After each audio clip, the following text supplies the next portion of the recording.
हरे कृष्णा, राधे राधे भक्तों। मैं कविता त्रिपाठी अपने channel Keshav creation family blog में आप लोगों का स्वागत करती हूं। आई होप आप सब अच्छे होंगे, मैं भी अच्छी हूं। तो देखिए, आज मैं वीडियो लेकर आई हूं कि पौष पूर्णिमा का व्रत, स्नान दान की पूर्णिमा कब है, व्रत किस दिन रखना है हमें, अगर सत्यनारायण भगवान की कथा सुनना चाहते हैं तो वो किस दिन हमें सुनना है। तो देखिए, सबसे पहले मैं आप लोगों को बता दूं कि पौष पूर्णिमा के दिन व्रत, गंगा जी में स्नान, दान पुण्य करने का विशेष महत्व होता है। क्योंकि किसी भी तीर्थ नदी में स्नान करने के बाद दान करने का बहुत अधिक पुण्य की प्राप्ति होती है और साथ ही साथ हमें मोक्ष की भी प्राप्ति होती है। तो देखिए, सबसे पहले मैं बता देती हूँ कि पूर्णिमा का व्रत और स्नान दान की पूर्णिमा कब है। तो देखिए, जो हिंदू पंचांग के अनुसार 24 जनवरी 2024 की रात को 9:24 से पौष मास के शुक्ल पक्ष की पूर्णिमा तिथि शुरू हो जा रही है। अगले दिन यानी 25 जनवरी को रात को 11:23 पर इसका समापन होगा। तो ऐसे में उदया तिथि के अनुसार हम जो व्रत पूर्णिमा का, पौष मास के पूर्णिमा का व्रत करेंगे वो करेंगे हम 25 जनवरी को। और उसी दिन हमें 25 जनवरी को ही हमें स्नान दान की पूर्णिमा भी करनी है। अगर आप सत्यनारायण भगवान की कथा सुनना चाहते हैं तो भी आप 25 तारीख को ही सुन सकते हैं। अब मैं बता देती हूँ, देखिए, पौष मास की जो पूर्णिमा हो खास इसलिए होती है क्योंकि जो माघ मास में स्नान करते हैं, क्योंकि कई लोग कार्तिक में भी स्नान करते हैं, कई लोग माघ में भी स्नान का नियम लेते हैं। तो अगर आप नियम लेते हैं तो वो पौष मास के पूर्णिमा के तिथि से ही, पूर्णिमा के दिन से ही शुरू हो जाता है और यह माघ की पूर्णिमा तक चलता है, यानी 1 महीने का ये होता है स्नान। कई लोग, देखिए, हमारे मतलब दादी ओदी थी तो वो प्रयागराज में जाकर कल्पवास भी करती थी 1 महीने का। बहुत ही मतलब तपस्या है, क्योंकि मतलब लिमिटेड खाना, वहाँ पर मतलब टेंट लगा कर रहना, बहुत ही मतलब इतनी ठंड पड़ती है माघ महीने में, लेकिन फिर भी बहुत ही 1 महीना तक श्रद्धालु वहाँ पर जाकर रहते हैं और पूजा आराधना करते हैं। तो देखिए, पूर्णिमा का व्रत अगर आप उठाना चाहते हैं, अगर अभी तक आप नहीं उठाए हैं तो आप उठा भी सकते हैं पौष पूर्णिमा से ही। अगर आप मान लीजिए, ये व्रत खासकर संतान के लिए होता है, संतान की मतलब उत्थान के लिए।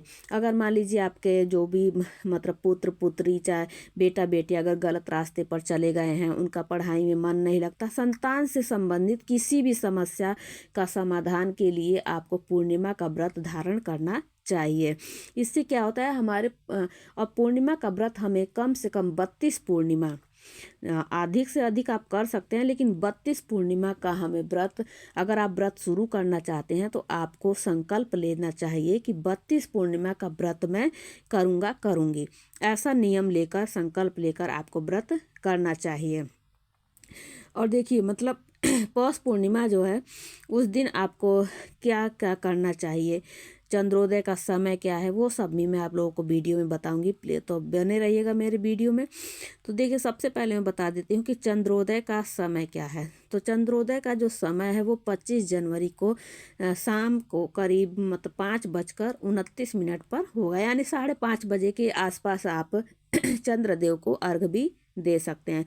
क्योंकि पूर्णिमा में, पौष पूर्णिमा में मतलब भगवान विष्णु जी के साथ साथ माता लक्ष्मी जी की भी पूजा आराधना हमें करनी चाहिए, क्योंकि माता पूर्णिमा के दिन माता लक्ष्मी जी की पूजा करने का विशेष फल प्राप्त होता है, माता लक्ष्मी की कृपा प्राप्त होती है। और माता लक्ष्मी को खीर का भोग जरूर आपको पूर्णिमा के दिन लगाना चाहिए। उस दिन आपको ब्राह्मण को दान देना चाहिए। और जैसे ठंड रहता है पूस में, तो आपको मतलब गुड़, तिल, कंबल और ऊनी कपड़े आप दान दे सकते हैं। इससे क्या होता है, माता लक्ष्मी प्रसन्न होती हैं और हमेशा हमेशा आपका धन भंडार भरा रहता है। तो आप पौष मास की जो पूर्णिमा पर मतलब कुछ विशेष विशेष बार की पूर्णिमा इसलिए खास है क्योंकि कुछ शुभ मुहूर्त भी बन रहे हैं जिसमें आप खरीदारी कर सकते हैं। अगर कुछ मतलब गहने जेवर लेना चाहते हैं, ज्वेलरी लेना चाहते हैं, वो सब ले सकते हैं। अगर आप प्रॉपर्टी लेना चाहते हैं, कोई नया काम शुरुआत करना चाहते हैं, तो वो इन तिथियों पर इस शुभ मुहूर्त में आप कर सकते हैं। तो देखिए, पौष पूर्णिमा के दिन अभिजीत मुहूर्त भी है, जो कि दोपहर को 12:12 से लेकर 12:55 तक रहेगा, यानी दोपहर में। और इस दिन देखिए, सर्वार्थ सिद्ध योग भी बन रहा है, रवि योग, गुरु पुष्य योग, क्योंकि इस बार की पूर्णिमा जो पड़ रही है वो गुरुवार को पड़ रही है, 25 जनवरी को। तो ये सब अद्भुत मतलब संयोग बन रहे हैं। मतलब इस शास्त्रों के अनुसार इस शुभ योग में पुण्य और धार्मिक कार्य करने से भी ज़्यादा फल प्राप्त होता है। यानी अगर आप जा सकते हैं किसी तीर्थ स्थान, गंगा जी में आपके आसपास हैं, तो आप गंगा जी में स्नान करने जाइए। और इन मुहूर्त में अगर आप दान करते हैं तो उसका अधिक फल प्राप्त होता है। अगर आप नहीं जा सकते तो आप अपने नहाने के पानी में गंगा जल और काला तिल, क्योंकि माघ मास में काले तिल का और पूष मास में काले तिल का बहुत अधिक महत्व बताया गया है। तो आप अपने नहाने के पानी में गंगा जल और काला तिल मिलाकर जरूर स्नान कीजिए। अगर आप व्रत करते हैं तब तो बहुत ही उत्तम है, नहीं करते हैं तो फिर भी आप शाम के टाइम पर या तो सुबह के टाइम पर सत्यनारायण भगवान की कथा अगर सुन सकते हैं, पढ़ सकते हैं, तो वो कीजिए। नहीं तो भगवान विष्णु भगवान और माता लक्ष्मी जी की साथ में पूजा कीजिए। और शाम के टाइम चंद्र उदय के बाद चंद्रमा को अर्घ जरूर दीजिए। अर्घ देने की भी क्या सही विधि है अर्घ देने की चंद्रमा को, वो मेरे चैनल पर आप लोगों को मिल जाएगी, आप चाहे तो चेकआउट कर सकते हैं। और ये भी मैंने सब कुछ पूर्ण जानकारी आपको मेरे इस वीडियो में मिल जाएगी। फिर भी अगर कोई जानकारी छूट जाती है, क्योंकि देखिए कई बार वीडियो में ऐसा होता है कि छूट जाती हैं, तो आप कमेंट करके पूछ भी सकते हैं। तो आई होप आप लोगों को जानकारी अच्छी लगी होगी और वीडियो पसंद आई होगी। अगर पसंद आई हो तो प्लीज़ मेरे चैनल को लाइक, शेयर एंड सब्सक्राइब कीजिएगा और कमेंट में ओम नमो भगवते वासुदेवाय ज़रूर लिखिएगा। तो मिलती हूँ अगली वीडियो में, अगली वीडियो के साथ। हरे कृष्णा, राधे राधे।